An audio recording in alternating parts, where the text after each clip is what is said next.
Väga greenroomis olid väga emotsionaalsed. Kiire küsimus, Aimar, teist aastat juba finaalis, eelmine aasta saavutasid teise koha. Kuidas on selle aasta lootused?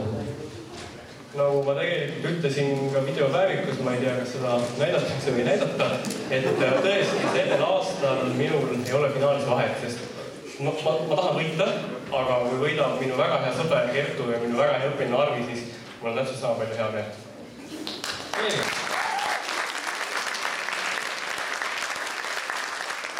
Ja paistab